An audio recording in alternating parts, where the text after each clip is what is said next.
Good morning and welcome to the Anne Arundel County Delegation. I'm Delegate Heather Bagnall, Chair of the delegation with Vice Chair Delegate Dana Jones. Welcome to March. And before we conduct further business, I would ask everyone to welcome Delegate Stuart Schmidt, District 33B, who will be offering our pledge and our prayer today. Good morning, everyone. Please stand.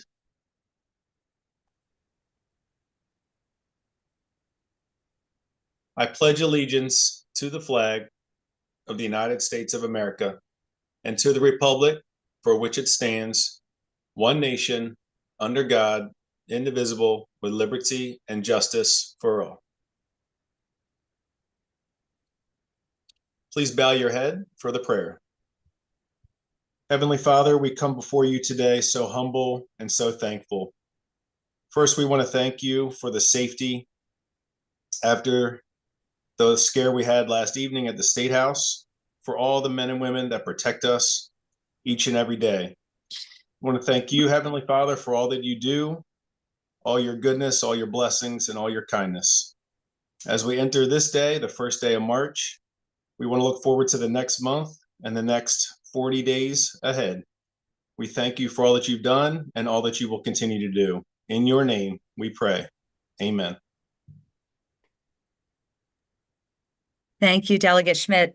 I also want to welcome our senators, Senator Clarence Lamb from District 12, Senator Jim Rosapep from District 21, Senator Sarah Elfreth from District 30, Senator Brian Simonaire from District 31, Senator Pam Beidel from District 32, and Senator Dawn Guile from District 33. We also welcome our guests from the Anne Arundel County chapter of the AARP, Virginia Crespo from the Maryland Retired Teachers Association, Hannah Dyer and Ethan Hunt from the County Executive Stuart Pittman's office, Jessica Cook from the office of Senator Cardin, Jessica Clayton from the office of Senator Van Hollen, Bridget Smith from the office of Congressman John Sarbanes, and Alderwoman Rhonda Pindell Charles from Ward 3 in Annapolis. I also want to recognize our counsel, Matt Carpenter, our delegation secretary, Roger Massey, my chief of staff, Rory Nolan, and Josh Paper, chief of staff to Vice Chair Jones, who are providing our technical support for the meeting. As a reminder, all delegation meetings will be on Zoom due to space constraints. Now we have one bill to vote on today, House Bill 1093, and one bill hearing on House Bill 1410. Mr. Secretary, if you can call the roll for the record. For the record, the roll for Anne Arundel County Delegation Meeting 1 March. Vice Chair Jones. Aye. Delegate Barnes.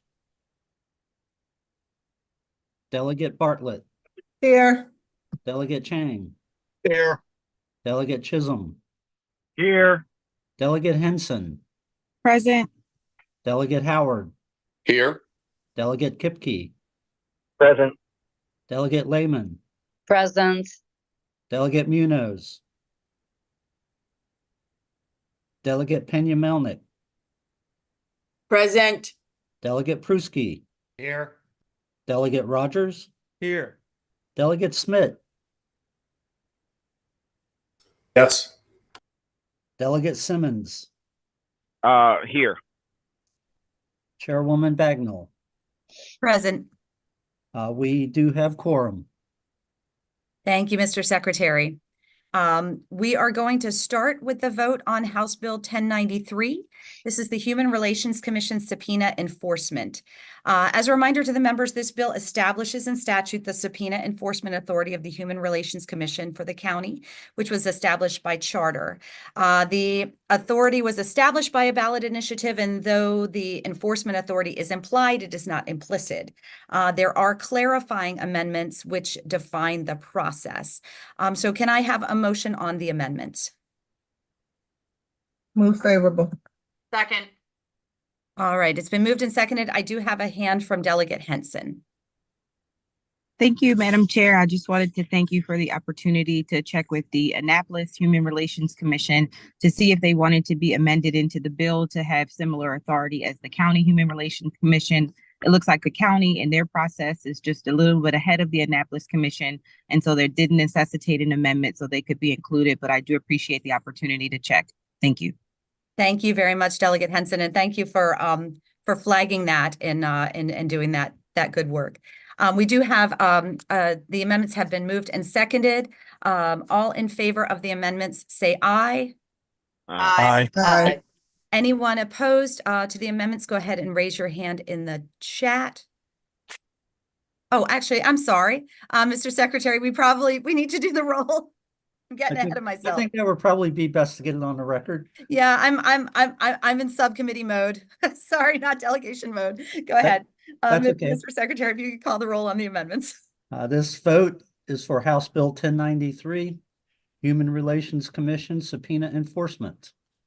Vice Chair Jones, Aye. Delegate Barnes,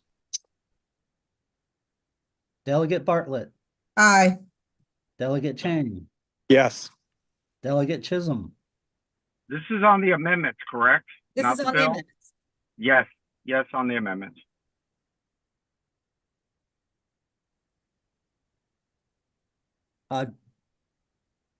Chair Bagnall, is this on the amendments or the bill? This is on the amendments.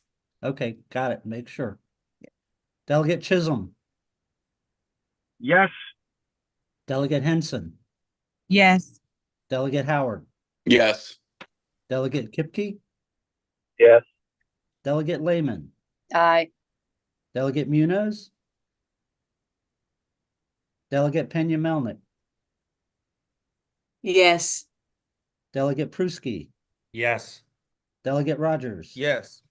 Delegate Smith, Yes. Delegate Simmons, Yes. Chairwoman Bagnall, Yes. by a vote of 13-0 with 2 absent, the amendments pass. If I can have a motion on the bill as amended. Move. Second. Been moved and seconded. And Mr. Secretary, if you can call the roll, this is on the bill as amended. All right, this vote is on House Bill 1093, Human Relations Commission subpoena enforcement with amendments. Vice Chair Jones, Aye. Delegate Bartlett, Aye. Delegate Chang, Yes. Delegate Chisholm. No, That was a no. Delegate Chisholm, no confirmed. Delegate Henson, Yes. Delegate Howard, No. Delegate Kipke, No. Delegate Lehman, Yes. Delegate Munoz, Delegate Pena-Melnick, Yes. Delegate Pruski, Yes. Delegate Rogers, Yes. Delegate Smith, No. Delegate Simmons, Yes. Chairwoman Bagnall. Yes.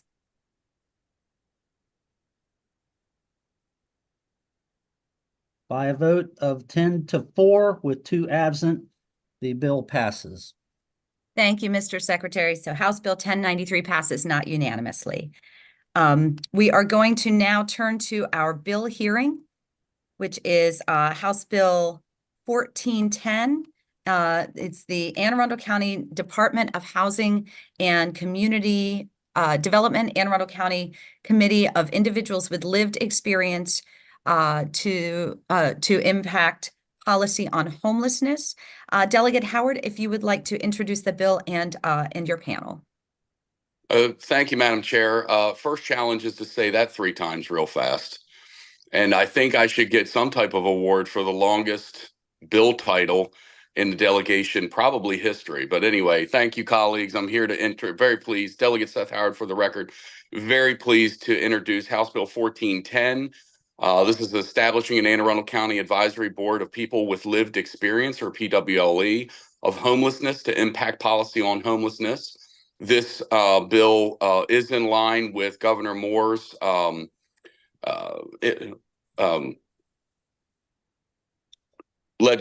initiatives to end homelessness. 5,800 people in Maryland are homelessness on any given day, and 300 of those are veterans. The purpose and mission of the bill is to fulfill HUD-mandated requirements for PWLE to be involved in all planning processes. People with lived experience, or PWLE, should also be involved from the outset of the planning process. The inclusion of these groups early in the planning process will aid in the collection of feedback from stakeholders as program implementation progresses. PHAs and continuums of care must be willing to work on building authentic relationships and incorporating contributions for the most impacted into decision-making processes. With me today is Donald Whitehead, Executive Director of the National Coalition for Homelessness. He is committed to helping recruit the members and build the structure of the advisory board. He happens to reside as an Anne Arundel County resident. This was initially intended to be a statewide legislation, but with the help of Mr. Whitehead and Anne Arundel County can be a model for other counties in our state. Right now, Montgomery and both Prince George County do exactly what this bill is intended to do, and I'm going to lay that out here a second. And I believe it was Prince George County in which Mr. Whitehead established that legislation. The bill establishes an advisory board, an Anne Arundel and Annapolis coalition to end homelessness. It establishes a committee. The committee will consist of members who are representative of Anne Arundel's homeless population, who are currently homeless or who have past experience with being homeless. And once operational, the committee can develop its own agenda, recruitment strategies for new members, meeting locations and times, administrative infrastructure, and other attributes common to the committee. The committee shall study, review, and analyze policy on low-income housing and homelessness. Amendments can be drafted if any of the members feel like that is appropriate. We're definitely open to that conversation. And with that, I would like to turn it over to Mr. Whitehead. And I would also be happy to answer any questions. Thank you, and good morning. It is an honor to be before you in this committee.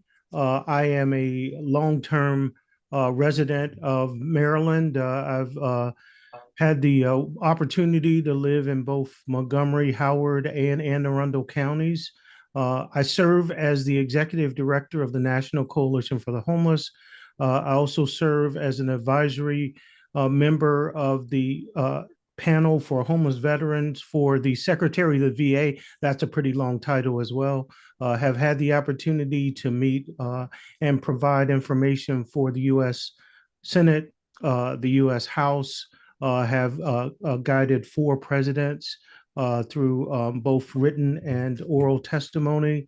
I have also worked in Prince George's County during COVID, where I housed over 200 individuals in a hotel setting to prevent them from succumbing to COVID. And finally, I served on the Maryland Alcohol and Drug Policy Council for 2 terms. So I have a clear understanding of homelessness around the country. I'm viewed as one of the leading experts on homelessness and have provided resources to equip communities all over the country with lived experience panels.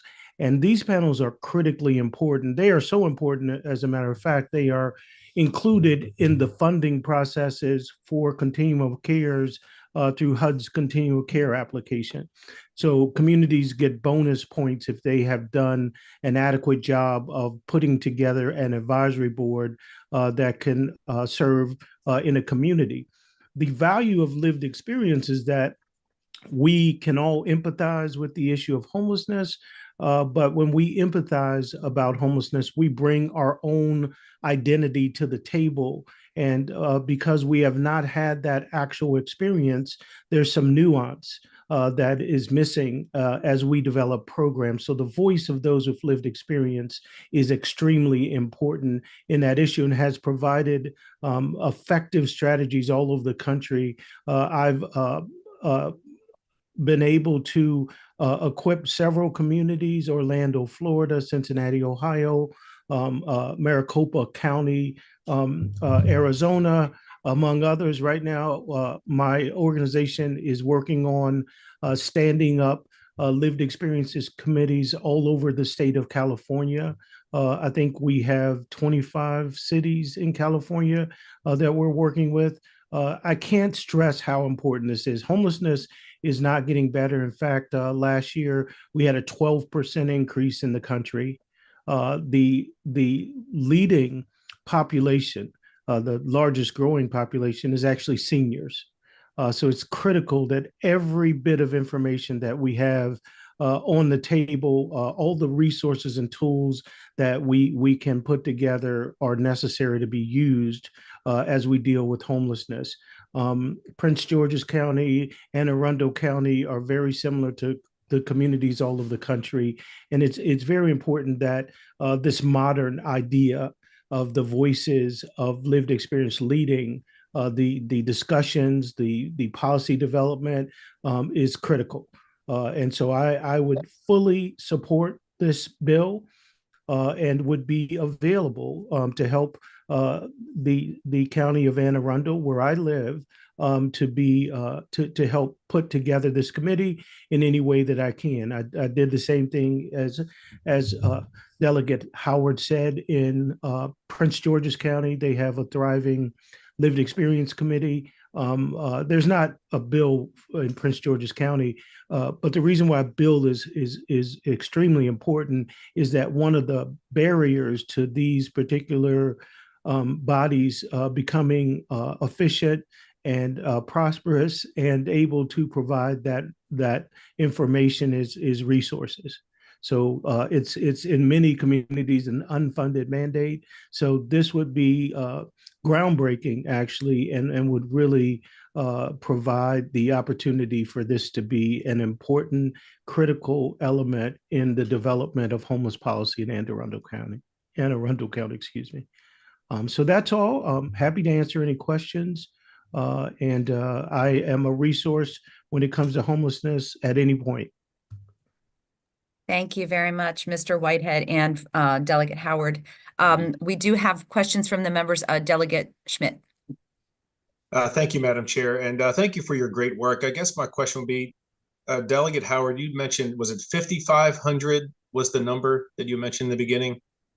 So according to the Moore administration, it's their Leave No One Behind, and it's a 24-page that I have from the administration. It says, it talks about housing and homelessness. It says 5,800 Marylanders are experiencing homelessness, including 300 veterans on any given night. And I know this is one of the priorities for the administration, and I just wanted to bring that to the committee's attention. That number of 5,800, that's a huge number. And if I could actually speak to that's also the number that is counted in the point in time count, if people are familiar with that. Every year, late in January, there's a census of people experiencing homelessness. Unfortunately, that's an undercount. So it's the actual numbers 5865 actually sit on the committee that helps to review those numbers nationally. So you might know that there's a difference in the definition of homelessness between, say, the Department of Education and HUD. And so people living in doubled up situations or living in cars or sometimes living in other places not meant for human habitation may not be counted in that number. So it's actually an undercount. Thank you. Yeah, thank you, Mr. Whitehead. What do you attribute the increase in homelessness? You talked about the seniors or the elders. What has been the contributing factors there? The blame for the growth in homelessness can be pointed directly at increased housing costs. 2021 to 2022, there was an 18% increase in housing costs across the country. So if you think about a senior on a fixed income, it's absolutely impossible for them to be able to maintain their housing with 18% increases. There are other factors, of course, that are involved, but the primary factor, the number one, is the rise in housing costs and the lack of housing production. The rising housing costs, is that attributed to like rental cost or? Yes, primarily. So people typically don't go from a home ownership situation to homelessness. There's a period in between, which is usually a rental period, but the increase has been in the rental market. We have some challenges in the home ownership market as well, but the rental market, the increases are just extreme, and without initiatives to address it or keep rent from increasing at that kind of rate, we'll continue to see a growth. Sure. Thank you. Thank you. Delegate Lehman. Thank you, Madam Chair, and thank you, Delegate Howard, so much for bringing this bill. I think it's so important that when when we hear about shared experience and in actually involving folks who either are homeless or have experienced homelessness. I learned this new phrase from a disabilities advocate a few weeks ago who came into my office to talk about a paratransit bill and the proposed composition of a work group to look at paratransit needs. And she said something really powerful, which was, our theme in the disabilities community is don't make something about us without us. Like don't talk about us and try to craft policies without us at the table. So that really, is a powerful concept. And I think sometimes we, in well-intentioned, we do forget to do that. So thank you for talking about the importance of shared experience. My question is just about whether the bill addresses the meetings and the frequency of meetings, a minimum, a maximum, whether they will be in person or virtual. What does that piece of this legislation look like? So it's in the bill, they're able to structure the meetings and the agenda themselves, the committee is. But if Mr. Whitehead, I don't know if you want to take and sort of chime in on what has sort of come out as far as meetings and frequency of meetings from the Prince George County and Montgomery County groups. I don't know as much about Montgomery County. I haven't been involved in that process, but in Prince George's County, there is a monthly meeting of that committee, and there are sometimes additional meetings if there are urgent needs. So as I mentioned, the funding for most homeless programs, comes through the McKinney-Vento Act and the continuum of care process at the federal level. And there is a plan that has to be created in the community. And in order to get the bonus points that would allow a community to continue to get that money, there has to be a sign off by a lived experience committee. And so when that document is a large, very lengthy document, and so the committee will review that over a couple of sessions. So there are additional meetings. That's one example around the point in time count. In Prince George's County, there's a lot of discussion about 2 potential shelters that will open in the community. And so there is a lot of discussion about that. So it really is dependent upon the issues at hand.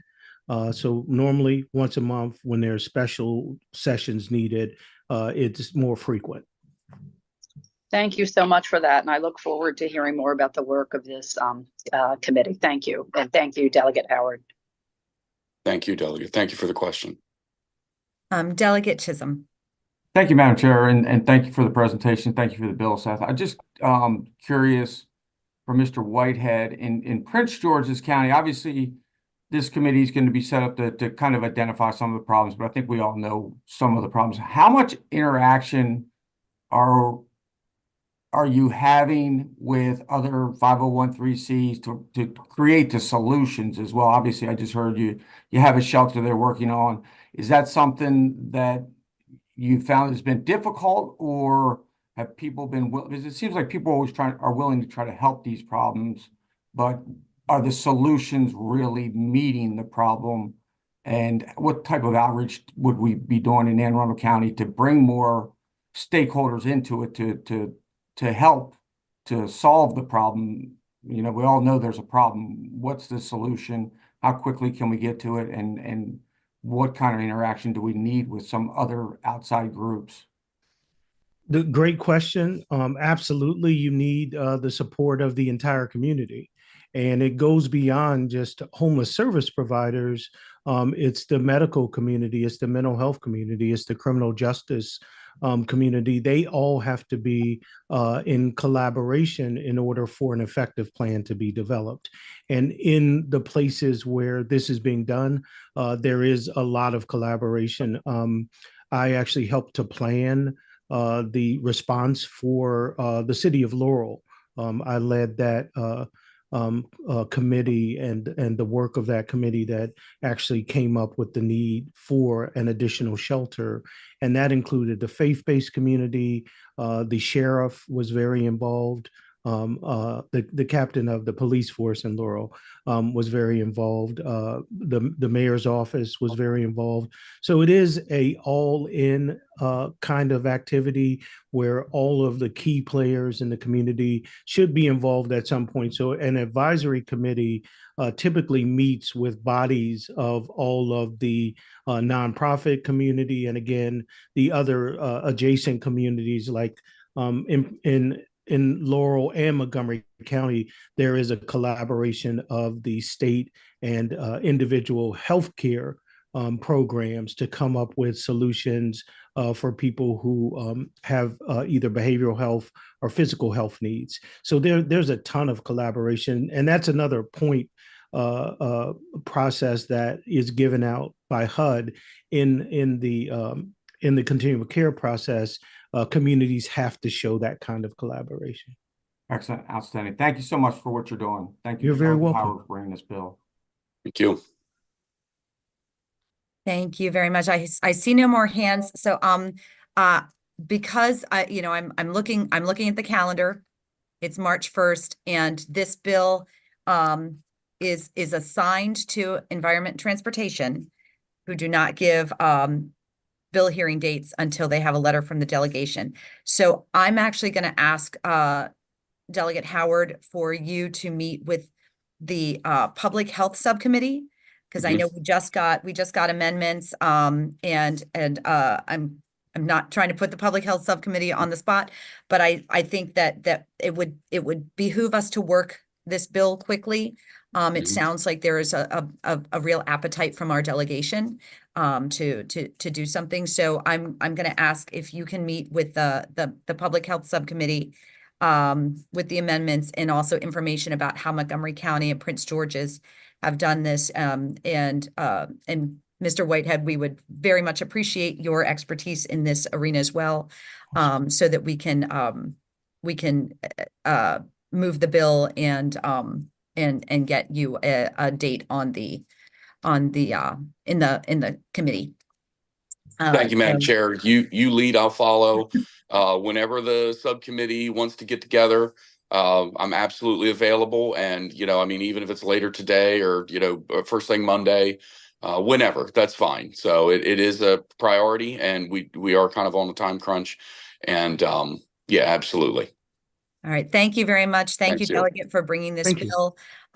Seeing no further questions, this concludes the hearing on House Bill 1410. And we are now going to turn to our guests. I would like to welcome from our court team, Sheriff Everett Sesker and Circuit Court Clerk Scott Poyer. Welcome to the delegation.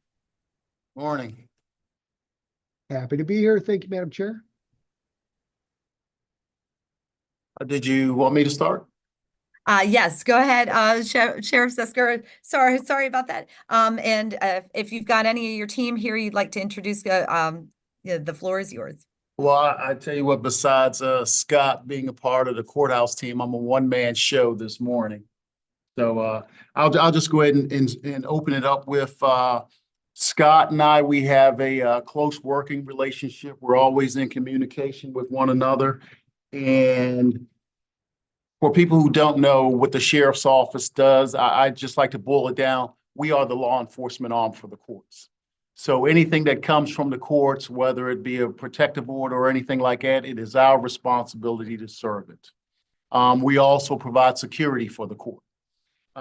In my relationship with Scott, basically everything that we get from the courts, whether it be a summons or anything like that, it comes from Scott's office.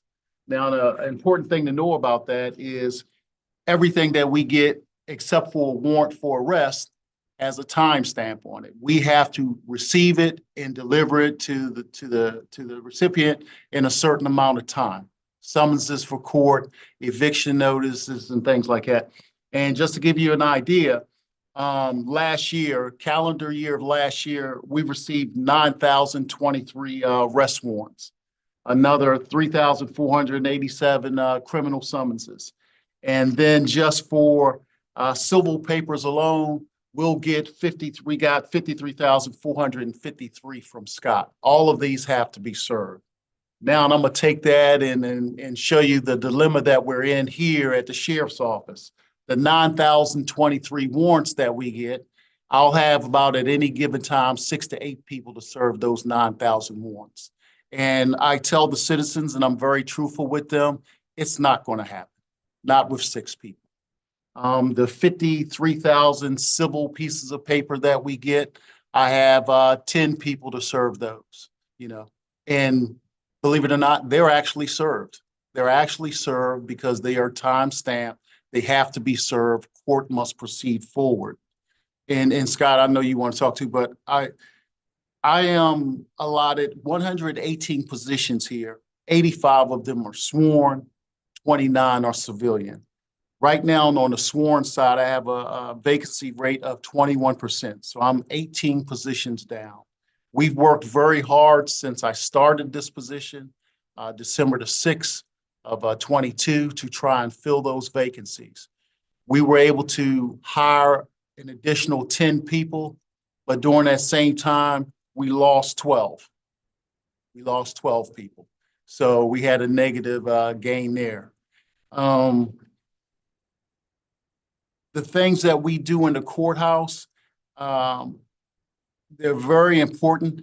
I received a letter from the chief administrative judge, Judge Schaefer, and she was requesting, and I can't even say requesting, she demanded that we have a deputy in every courtroom. That has not been done before. Usually it was pick and choose, where would a deputy be? But with things going on, the murder of the judge in Western Maryland, and I think everybody's seen the video where the person jumped over the bench and attacked the judge and things like that. And I understand. How can we say that a civil case is not important? It is important, especially when you're determining who will get custody of a child. The tempers really get heated, so we need to have deputies there. So with that extra demand that was put on us by the administrative judge, we've seen 172% increase in our ability to staff these courtrooms. So we'll have an average of 27 courtrooms staffed a day. And then we'll get another additional 70, what we call deputies needed for non-scheduled events. That'll be something occurs in the courthouse, an emergency, or someone acts up in a courtroom. So then we have to bring in extra deputies for that. We are really stretched thin. And I don't think most of you were aware of that because it's never been told before. I'll have my deputies out on the road. And like I said, it'll be between 6 and 8, and they're looking for individuals out there. But we'll also get on a daily basis about 10 to 15 people who will turn themselves in to the Jennifer Road Detention Center. So that means a deputy will have to come off of the road to take care of that person who turns himself in. It's not that the detention center couldn't do it themselves. They would love to, but they're not sworn law enforcement officers. They are detention guards. So we have to get a sworn law enforcement officer there to take care of that. Director Klein, we've been working together about this issue, and he is willing to let me staff a sworn individual in there. Now, we've been proactive in doing some things here. So one of the things is police officers call them SPOs. They're special police officers. They only have police powers in the facility that they work, sort of like a security guard. So what we're doing is we're going to put some of our civilian staff who were our security people, but they did not have police officers, police powers. We're putting them through this training that's given by the Maryland Police Training and Standards Commission, and they will have police powers for the facility that they work at. It's a much lesser rate. The cost is greatly reduced than having a deputy sit there, and we're going to put that person at the detention center. Now, there's a lot of things that I need, but I'm trying to keep it limited. We're looking for equipment. We're looking for equipment that will assist us in doing our job. There are a lot of warrants out there to be served, but what I want to do in the coming months is we're going to change course a little bit. So we're going to go after the more serious warrants. We identified about 15 murder warrants that are out there, and I want to tackle that. So we're going to go after the murder warrants. We're going to go after the robberies, the rapes, the serious warrants. Now, I cannot afford to do that on regular work hours because that requires a whole squad to go after one individual, when I could have, the 6 or 8 people I do have out there, that I do have out there. It can take 2 people to go after one individual for the lesser warrants, whether it be a FTA failure to appear for court and things like that. So we're going to do this in an overtime capacity. So that way I can allow 8 individuals, if needed, to focus on this one person with this murder. These murder warrants have been on our calendar since like early 2000 on up.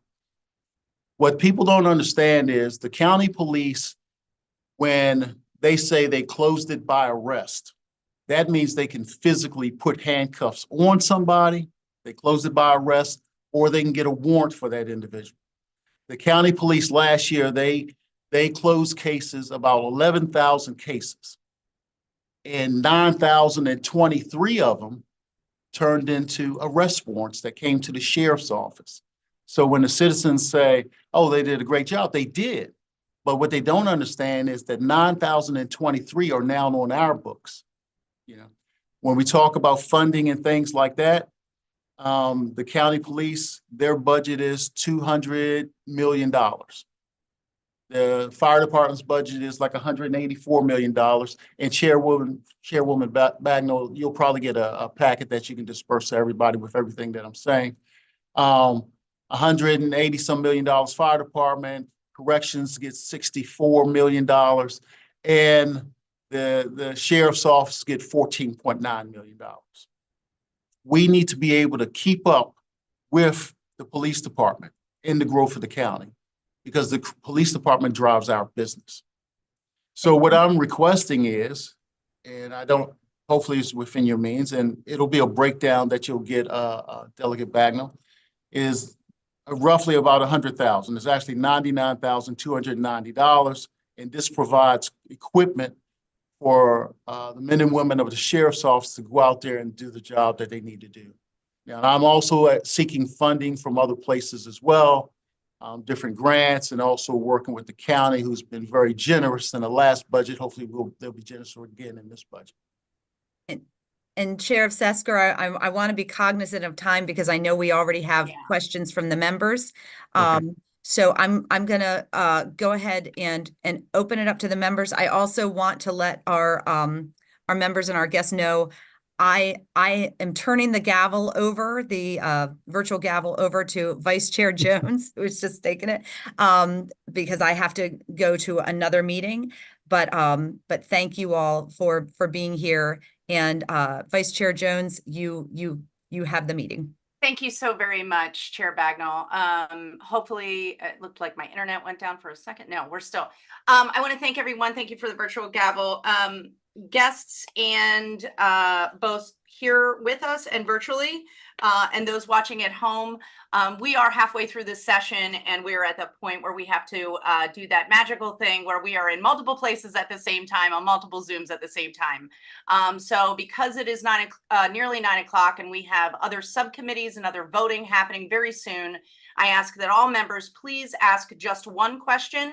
And if you have comments or other follow-up, we can do that offline, as we do have places to go. I do see Delegate Brian Chisholm has his hand up. Delegate Chisholm. Thank you, Madam Chair. Just real quick, and thank you for all the work you guys are doing, Sheriff Sesker and Scott. I know that myself and Stuart Schmidt put some bills in the judiciary this week. I put one in regards to evictions that would allow for process servers to serve some of these summons, do you believe that that would be helpful, especially when we're talking about the nonviolent, non-criminal warrants that are summons that are subpoenas that have to be served for evictions? Would that help your department to alleviate some of the workload? Because I know we need to prioritize the stuff that's, you know, obviously dangerous to the safety of the community, and oftentimes evictions and civil things are not. Would that be something that you think the sheriff's office would welcome? Yeah, and I read your bill, but I just want to make sure this is the notices, the late written notices that you're talking about. That's correct. Okay, so let me tell you, that will definitely help, because out of the 50 some thousand pieces of paper that we get, civil papers, about 31,000 is exactly what you're talking about. We have to serve 31,000 of those. And like I said, they're time sensitive. We don't have a choice. We have to serve it. That's right. Okay, excellent. Thank you so much. And thank you for what you guys are doing. You're Thank welcome. you, Delegate Chisholm. I see Delegate Simmons. Delegate Simmons, do you have a question? Yes, thank you, Madam Vice Chair. And welcome, Sheriff. I just wanted you to explain a little bit about, you talked about the capabilities of the Sheriff's Department and the responsibility. Can you elaborate a little more on the MOUs that you have in place with different agencies where the Sheriff's Office also render aid to? Yeah, well, we have a MOU with the county police. I am trying to rework this MOU, because instead of enhancing the capabilities of the sheriff's office to protect the citizens of Anne Arundel County, it kind of restricts our authority and our powers that's given to us in the Constitution. But we do work with the county police. We actually just worked on a task force where we went after some of these people with open warrants. That was just a couple of weeks ago. And I've also received phone calls from the chief of Annapolis City. We've worked together on a couple of things as well. Some of them were going after people with open warrants, and some of them was he just needed an extra police presence in the area, especially where there have been shootings and things like that. So we accompanied them on those things. Thank you. Yes. Thank you, Delegate Simmons. Delegate Howard. Thank you, Madam Vice Chair. Sheriff Sesker, just you can really briefly touch on any type of delta that exists as far as pay between our deputies and deputies in surrounding jurisdictions. Okay, well, real briefly on that. Our pay, it definitely needs to be increased. And I want to thank you guys for working with me and Andrew Pruski on my own pay. But I'll give you a prime example where we are. For those of you who are not familiar with the rank structure, in the county police and in the sheriff's office, your first promotional rank will be to corporal. That's 2 stripes. And then from there, you'll go to sergeant, which is a supervisory position. And then you go to lieutenant, which is a command position. My lieutenants here are assistant bureau commanders. That's pretty much the highest you can get. They're executive level. But you can take a 20-year corporal from the county police and compare it to the salary of a 20-year lieutenant on the sheriff's office, and the 20-year corporal makes more than a 20-year lieutenant here. So our salaries, the adjustments need to be made. We are not looking to make the same amount that the county police are making, but we need to be within the range that will say, hey, this is a good job and there's no need for you to go somewhere else. I recently just lost a deputy to the county police for that reason. And that's exactly what I wanted to touch on. I know it's a retention issue. I know some deputies personally, and I know that, given the financial state and housing and all these other things that it's unfortunately it's a consideration that they have to make. And they love the sheriff's department here in Anne Arundel County immensely, but sometimes they have to make those hard choices. And I just, hopefully we can put our heads together and work towards a better solution as far as retention is concerned. So, and thank you for your presentation, Sheriff. It's great to see you. Thank you. Can I just add one more thing in there real quick too? This is where the misconception happens. The sheriff's office is not a department. So we are funded by the county government, but we don't report to the county government. We report to the citizens. So when the county government, the county executive is funding his agencies, sometimes we get left out because the authority to say what we will do and won't is not there. So I think that's part of the issue too, why our funding is so low. Thank you. Yep. Thank you so much, Delegate Howard, and thank you to my friend and our sheriff, Sesker. I appreciate you so very much, and also taking the time to really break this all down, not only for our delegation, but also for those who are listening at home. So thank you so very much. Next, we are going to, speaking of amazing folks and dear friends, our Circuit Court Clerk, Scott Poyer. You have the floor for 3 to 5 minutes, sir. Oh, thank you. Always a pleasure to address the hardest working delegation in the state of Maryland. And I'm just going to take a couple minutes for the clerk's office. And I do want to reinforce what Sheriff Sesker said. He is stretched thin right now. We realize that anything you can do to help him helps us too. So clerk's office, just in a couple of minutes, I want to make sure that you know that the clerk's office is split. If you know nothing else, if you take nothing else away from this few minutes that I've got, the clerk's office does half of its job for the judiciary, and we do half of our job for the comptroller's office. We are split. We have different responsibilities in different areas. So on the case side of the house, as Sheriff Sesker intimated, we are very busy. At any given time, we have 20 to 30,000 active cases going through our circuit court alone. So we have 128 individuals. About half of those are processing the documents related to those cases. We process 250,000 documents a year related to those cases. So it is a very busy courthouse. And the other side of the house is the comptroller's office. And in a regular year, I collect $50 million for the state of Maryland and the Anne Arundel County. Most of that is on deeds, property transactions. So we do property transactions. I license all the businesses in Anne Arundel County. We issue the state business licenses, thousands of those a year. So very different jobs, and about half my staff is involved in that. So half my job is judiciary, half my job is comptroller's office. That's why you'll see me in different committees at different times. And just real quick, trends.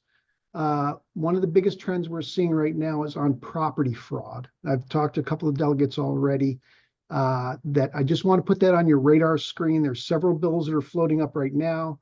The clerks are currently working with Senator Reedy and Delegate Rose on a bill that'll be coming up for the legislature on a task force to look at property fraud. I'm a little worried.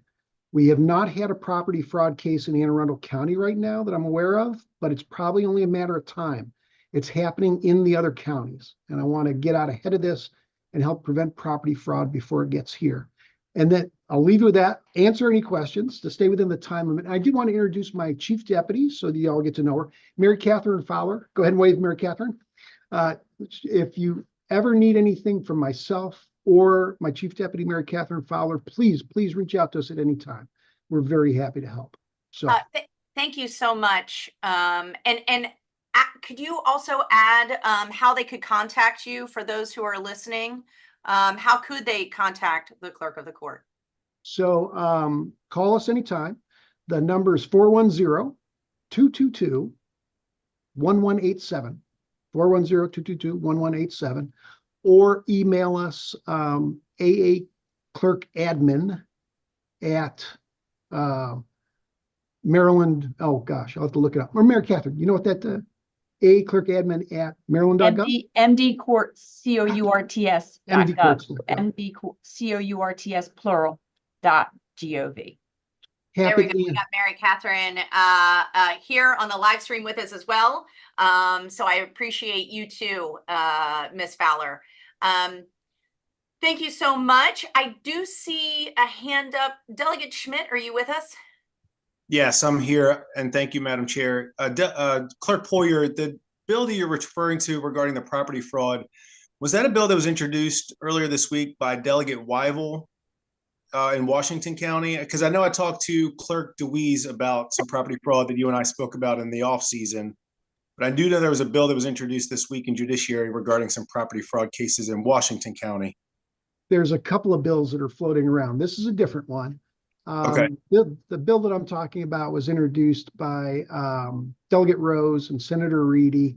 And the original bill talked about putting in new requirements for a title search, extending the time that a title that somebody could not go through with a land records transaction to 5 days instead of the current 3 days. But basically, some of the stuff we're seeing is that probably isn't going to help. If a fraudster, if somebody who's committing fraud is forging the deed and they're forging other documents, they're probably going to forge the title search as well. So we didn't know if that was actually going to help the case. So what we've talked to them about is stepping back, changing the bill, and getting a task force, getting everybody who's involved in this to the table for a round table to talk about it and see what's working in other states, and then proposing legislation for next session to help. Yeah. And I'll shoot you that Delegate Weibel bill. I do know Delegate Grammer in Baltimore County is dealing with some similar issues as well, as far as quick deed transfers and some other things. So we'll chat offline with that. It is, yes, thank you, because it's happening in other places. It hasn't happened here yet, but it's a matter of time. Yep, exactly. Thank you for your work. Thank you. Thank you so much, Delegate Schmidt. Thank you so much to the clerk of the court, Scott Poyer, as well. There's Mary Catherine Fowler. Thank you so very much. Okay, and up next, we have Kirkland Murray, our Anne Arundel Workforce Development Corporation. And Mr. Murray, we are so happy that you are with us. And I'm going to turn over the mic to you for your 3 to 5 minutes to break down. And again, I apologize as we subcommittees and so forth are meeting and voting. So I am so happy that we are able to hear from you. Please go ahead. Well, thank you, Madam Vice Chair. Good morning, everyone. Again, I'm Kirkland Murray, President and CEO of Anne Arundel Workforce Development Corporation. We are the workforce entity to ensure that Anne Arundel County is a very attractive place for businesses to grow their workforce, and making sure that our county residents have the skills they need to move forward in advancing their careers, afford to live here in Anne Arundel County, and have a good quality of life. In the interest of time, I'm not going to share our PowerPoint, but we sent you guys our presentation plus several handouts. Please, if you have any questions on those, please feel free to reach out to me. But just to make sure that you guys are aware of what's going on in Anne Arundel County's labor force, as I'm sure you've heard from many of your business constituents, that they're having a hard time finding a workforce, that available workforce there. You know, from July to December, over about 4,000 businesses posted almost 30,000 job openings with a median salary of about a little over $35 an hour. So there is a great demand that businesses are looking for a workforce. But when you look at the presentation, if you have time to look at the presentation, what you will notice on one of the slides is that a lot of our jobs are on the polar ends of the spectrum. You have a lot of those job openings are in your lower wage jobs, somewhere around between minimum wage to $21 an hour. And then you have job openings on the very high end of the stream. There are very few jobs, or not as many jobs, in that middle part of the wage here in Anne Arundel County. That's just something that I thought was very interesting to point out to you. Far as labor force on the supply side, far as your labor force participation, as you know, labor force is a problem. Everyone's heard from COVID. Anne Arundel County had about a 4.3% drop in its labor force before the pandemic to now. That's slightly better than the state's 4.8%. But we're still trying to identify why people left the labor force and what is going to be needed to get them to return back into the labor force. We're working in partnership with Economic Development and the Office of Emergency Management on a study now to do a deeper dive into some of those reasons, so we can come up with some strategies to help encourage people to return back to the labor force. Another thing that I think that you will find interesting is the number of households in Anne Arundel County that fall in that ALICE, asset limited income restraint category. Those are individuals who are at the verge of being in poverty. They're working. It's 30% of our households in Anne Arundel County fall into that category. We're very, most of those are, that's, 24% of them are ALICE. That's better than the state, where there's 28% of the households in the state of Maryland are ALICE. Some of our leading areas that have the largest concentration of ALICE population are in Glen Burnie, Brooklyn Park, Pasadena, Glen Burnie, and Odenton. And the reason why I really talk about the ALICE population and you tying it back to businesses to be able to attract the workforce they need, this is a population that AAWDC is starting to work more closely with to help them to advance, help them to move up. Again, going back to my earlier point about a large number of lower wage jobs, those individuals that's your ALICE. They can't afford to live here and be able to put a savings, have emergency savings, be able to send their kids to school, be able to have, retirement, stuff like this. So we're really focusing on how do we work with those individuals to move them up to a higher paying job, move them up to more that, at least closer to that $35 an hour medium income here in Anne Arundel County. So that's one of our big focuses that we're working on. Again, another big focus we're working on, as you know, has been a priority at the national and state and here at the local level is apprenticeships. Our local workforce board has approved a vision for us to, by 2030, have 6,000 apprentices in Anne Arundel County. We tied that to the 2030 Commission. They are looking at having 60,000 apprentices by 2030 in Arundel County. When you look at population, you look at labor force, we're about 10% of the state. So that's how we came up with that goal. AAWDC has created a strategy to help work on that, and we're calling it Establish, Expand, and Engage. We want to establish new apprenticeship opportunities, expand existing apprenticeship opportunities, and engage more county residents on the value of apprenticeships. We all know that apprenticeships are a good way for people to build their career path. It usually shows more loyalty to businesses, and it helps people for those quality jobs that pay a good wage, pay benefits, have career advancement. So we're really focusing on the apprenticeship as a way to re-engage and get people back to the labor force and continue to help improve our economy. Real quickly, I just want to thank you guys, the Maryland delegation, for all your support of workforce development. Several years ago, you approved $75 million coming to the local workforce boards throughout the state of Maryland. In Anne Arundel County, we have used that. Our first phase of that was to help rebuild from the pandemic to make sure people have the skills and the supportive services to go back to work. We're now using our remaining funding to fund our apprenticeship opportunities. Also, I want to thank you guys again for Blueprint and career counseling. I want you guys to know that Anne Arundel County is leading the state in Blueprint and implementing that career counseling under the Pillar 3.